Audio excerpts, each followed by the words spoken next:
Welcome back to Get Unstuck with Michele, the podcast where we embark on a transformative journey through the realms of the mind, spirit, and soul. I'm Michele, your shamanic coach, here to guide you through the untamed wilderness of self-discovery and personal growth. Together, we'll unravel the threads that bind us to the past, release the weight that anchors us in the present, and unfurl the wings of potential that carry us toward a vibrant, purposeful future.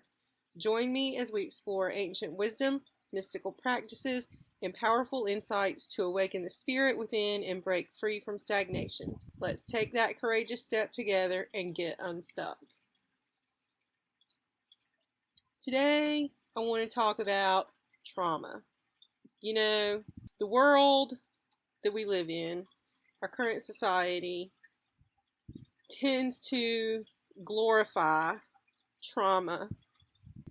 Not so much the trauma itself, but the effects of trauma. And the glorification comes in the form of trauma making you tough, making you untouchable. The whole what doesn't kill you makes you stronger mindset. And I just want to say I'm over that bullshit. I used to tell myself that. I used to tell other people that. And I'm just so over it. It falls into the category of toxic positivity, and it's harmful. So I want to change that narrative, and I want to get to the truth. If you've experienced trauma, you already know the truth. And the likelihood is that you have experienced trauma of some sort. It may not be big T trauma, like abuse, neglect, that kind of thing, but you may have experienced little T trauma, like having a dream not come to fruition, or experiencing the loss of someone close to you. That kind of thing. Now, I'm not here to say that one trauma is more important than another. So when I say big T trauma and little t trauma, I'm not ranking the forms of trauma. Trauma is trauma. And what it does to our brains and our emotions is the same, no matter the size. And I say that in quotes, not that you can see that on a podcast, but I say that in quotes. The size of the trauma does not matter. Trauma is trauma in how we, in our brains and emotions and our bodies, interpret that trauma. You may have experienced one traumatic event in your life. You may have experienced a lot of traumatic events in your life. I have experienced quite a bit of traumatic events. And some of those are what are termed big T trauma, and some are little t trauma. Now, the thing with the big T and the little t is only in terms of what we tend to think of as trauma. Again, I said a minute ago, I'm not ranking the trauma in terms of the size of it, but big T trauma is the things that we tend to think of as traumatic experiences. Being in war and coming back, we tend to think of that as trauma, so that would be a big T trauma. But things that we don't normally think of as traumatic experiences are what are termed little t trauma. Now, these things, we may think of them as trauma if someone points it out. We might be like, oh yeah, that would be traumatic. Or it may be something that we just never think of. It may be something that one person wouldn't have a traumatic response to, but somebody else would. So that's what I mean when I say big T and little t trauma. So I have personally experienced a lot of traumatic events in my life, and some of those were big T events and some were little t events, and I have overcome every one of those. I'm not going to say that I haven't, because I have. It's a long, hard process, and anyone who's experienced traumatic events and come to the other side of them and healed from those events know that it's a long and hard process. But at the same time, just because I have healed from that experience or those experiences does not mean that I'm a stronger person. But that does not mean that I am a bad person or that I haven't healed or whatever. We are not designed as humans to have to endure trauma, especially over and over and over again. We do, it's part of the human experience, but we're not designed to get stronger from it. It's not something that's built into our DNA that if you experience a traumatic event and you heal from it, you're going to be stronger because it didn't kill you, so therefore you're stronger. We're not superheroes, okay? Society tends to idolize the idea of a superhero. And by that, I mean somebody who's unaffected by all the trials, the tribulations, the mishaps of life. But the thing is, that's not who we are. We have to recognize that our true strength doesn't come from not being affected by the things that happen to us, but our strength comes from acknowledging that these things affect us and have lasting consequences. Our strength comes from embracing those changes. I'm not the same person that I was before because of the events that I've lived through in my life. And I'm a more sensitive person. I am a person who has emotions around certain things that I used to did not have emotions around, or that other people in my life don't have reactions to. I have reactions to those things. I'm not tough. I'm not strong. I have endured a lot of things, but they have chinked away at who I am.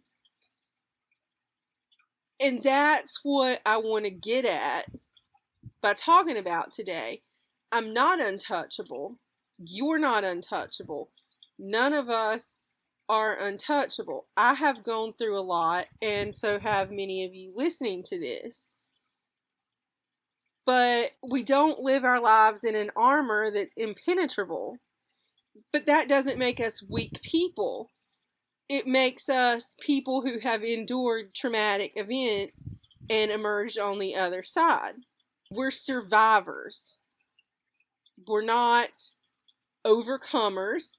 And that is a term that I grew up hearing in the Christian church, that you need to be an overcomer, whatever. I have overcame a lot of things, but I'm not an overcomer. I wasn't designed to have to go through those things. Unfortunately, the society we live in means that we have to endure things that we weren't necessarily designed to endure. Or just the fact that life happens means that we have to endure things. Yes, we're all going to die. We're all going to experience death of a loved one at some point in time. But that doesn't mean that we were designed to not be affected by those deaths and those losses. We absolutely are going to be affected by those losses. How we are affected is different for everybody, and how a person grieves a loss can be one way and it completely affect their life in another. We tend to think in terms of loss, and I'm just using this as one example of a traumatic event.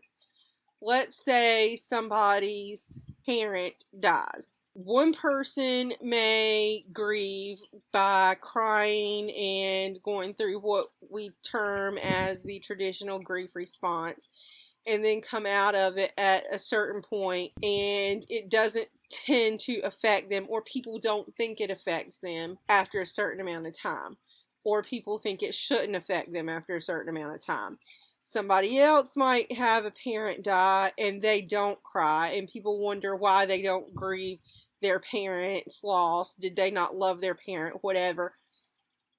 And that's neither here nor there. We can't say whether somebody is grieving or not just because of the way they respond to a death. But that same person who doesn't grieve through crying may tremendously be affected long term by the loss of their parent. So we're individuals and we process these things individually. We go through them individually. How they affect us is an individual thing, but it still affects us in some way. And it makes us more vulnerable. It makes us tender. And I'm not necessarily at this point talking about the loss of a parent or the loss of anybody. I'm talking about trauma in general makes us tender. It makes us different than who we were before we experienced that traumatic thing. So we're survivors. We overcame the event, yes, in the fact that it did not kill us and we're still alive. But it doesn't generally leave us in a stronger situation. It doesn't always make us harder, although harder does not necessarily mean stronger. Some traumatic events can leave us harder, but that hardness is not necessarily a strength. So not all people who survive trauma are stoic. They're not all emotionless beings. In fact, most of us are not emotionless beings. We've just learned how to cope with the pain and the scars that come from our traumatic experiences. So we have to create a space where sensitivity is cherished. But our society looks at sensitivity as weakness. Our society looks at tears as weakness, but they are not. Tears, crying, is a form of cleansing. It helps to clear emotions out of our brain and out of our body. We have to stop looking at sensitivity as weakness. Sensitivity, tears, all of this are a profound capacity to feel and empathize. When we go through trauma, we're likely to come out on the other side being more empathetic to other people who have experienced traumatic events. That, in and of itself, is a sensitivity and a great strength. Not the strength that our society tends to think of that we should be after trauma, as in, it didn't affect me. Look, I have on an armor. I'm so much stronger. But it's a strength in that it helps us to empathize with other people, which makes us kinder people. We need to cultivate more compassion and understanding in our world. And we need to create a world that supports and uplifts those who might be dealing with wounds that are not always visible on the surface. Just because a person has survived a traumatic event and come out on the other side does not mean that they don't have scars and wounds from that. There are things that have happened in my life that are in the past. I have healed from them, but I will always carry an emotional scar. The fact that I have a scar does not mean I haven't healed. In fact, scars are generally seen as a sign of healing. If you have a cut, let's say you cut your leg, you have an open wound, it's bleeding.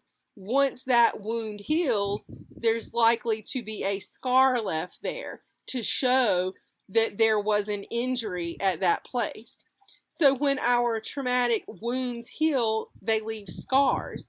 Scar tissue is often much more sensitive than non-scar tissue, but that doesn't mean that that tissue is weak. It's just a sign that there has been an injury on that part of the human tissue. Being a survivor of trauma does not equate to having superpowers. It's not about possessing a shield that deflects adversity. We don't suddenly grow armor. We don't suddenly have shields and can continue to go through the same thing over and over because now we're stronger, so we shouldn't be affected by those things. That's not how this works. Healing from trauma is a journey. It is growth. Every step is taken, whether it be a small step, a large step, and sometimes there will be both. But it's triumph over adversity.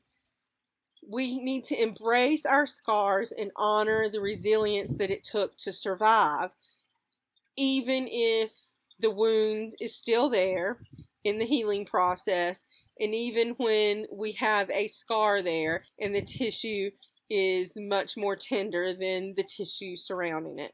So I want to honor and raise a toast to those who have endured trauma but haven't grown a thick skin.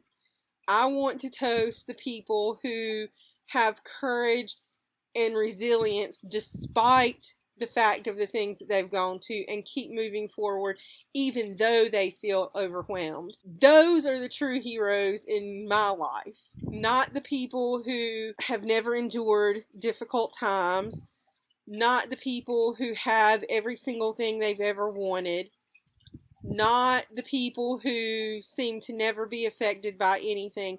My heroes are the ones that I know they've gone through things, and I see how it's affected them and changed them and made them a more tender person. Those are my heroes because that's how I am.